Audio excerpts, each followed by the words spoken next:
Hello बच्चों।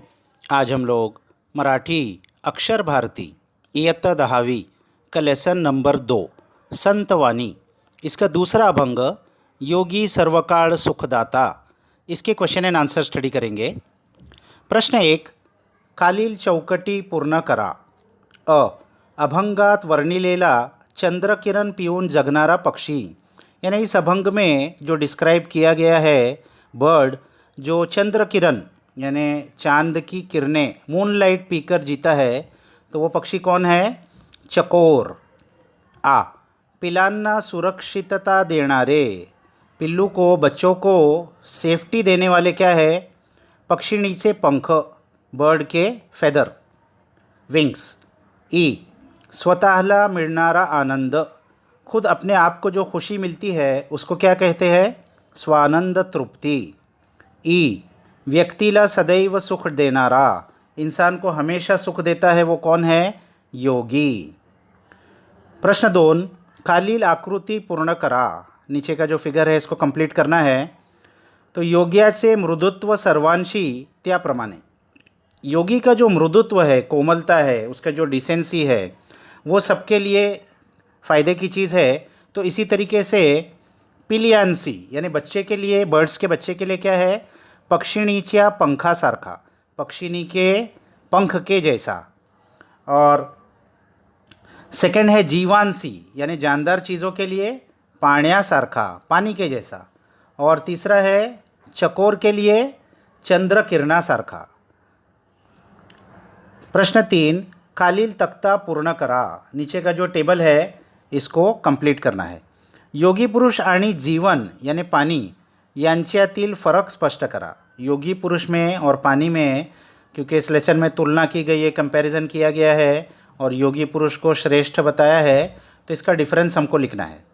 तो first point, योगी पुरुष सबाह्य निर्मल करतो, अंदर और बाहर दोनों साफ करता है। और पानी वर वरचा मळ धुते, ऊपर ऊपर का मैल सिर्फ धोता है, अंदर साफ नहीं करता। सेकेंड पॉइंट, योगी पुरुष स्वानंद तृप्ति देतो, इंटरनल सेटिस्फैक्शन देता है।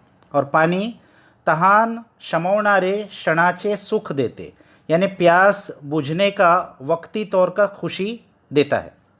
पॉइंट 3, योगी पुरुष सर्व इंद्रियांना शांत करतो, सारे ही जिस्म के ऑर्गन्स को फ़ायदा देता है। और पानी फक्त जिभेला तृप्त करतो, सिर्फ ज़बान को ही सेटिस्फाई करता है। और फोर्थ पॉइंट, आत्मज्ञानाने उद्धार करतो, योगी पुरुष आत्मज्ञान देकर व्यक्ति का उद्धार करता है। और पानी फक्त अन्नदान करते, पानी से सिर्फ हमको खाना पीना मिलता है, यानी हमारे जिस्म के लिए जो ज़रूरत है वो मिलता है। और योगी पुरुष से हमारी आत्मा की भी ज़रूरत पूरी होती है। प्रश्न 4, खालील शब्दांसाठी कवितेतील समानार्थी शब्द शोधा। नीचे जो वर्ड्स है, ये कविते में इस वर्ड का जो वर्ड आया है, इस मीनिंग का जो वर्ड आया है वो ढूंढ कर लिखना है। तो पहला है जीभ, जीभ यानी ज़बान, तो कविते में जीभ के लिए क्या वर्ड आया है? रसना। दूसरा है पानी, पानी के लिए क्या वर्ड आया कविते में? पानी के मीनिंग का उदक और जड़। तीसरा गोड़पना, उसके लिए वर्ड आया है कविते में मधुरता। और चौथा ढग यानी बादल, उसके लिए क्या वर्ड आया है? मेघ। फिर इसके बाद है प्रश्न 5, काव्य सौंदर्य। अ, खालील ओळींचे रस ग्रहण करा।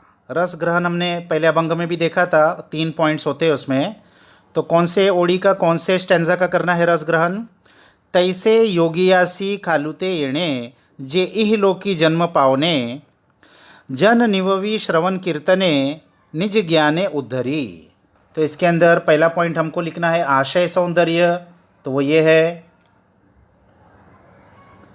फिर दूसरा पॉइंट लिखना है काव्य सौंदर्य, उसमें हम ये लिखेंगे।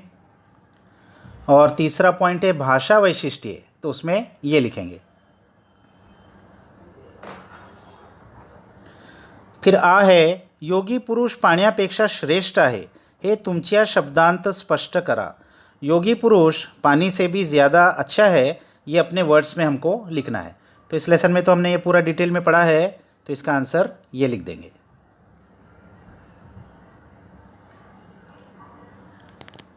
फिर इसके बाद लास्ट में है ई, योगी पुरुष आणि पाणी हे दोघेही सामाजिक कार्य करतात हे स्पष्ट करा. योगी पुरुष और पानी ये दोनों ही सामाजिक कार्य यानी सोशल सर्विस के काम करते हैं, लोगों को फ़ायदा पहुंचाते हैं, ये स्पष्ट कीजिए. तो इसमें हम ये लिख देंगे. तो यहाँ ये क्वेश्चन आंसर्स ख़त्म हो गए बच्चों. इसको अच्छे से अपने बुक्स में लिख लो. नेक्स्ट वीडियो तक बाय बाय.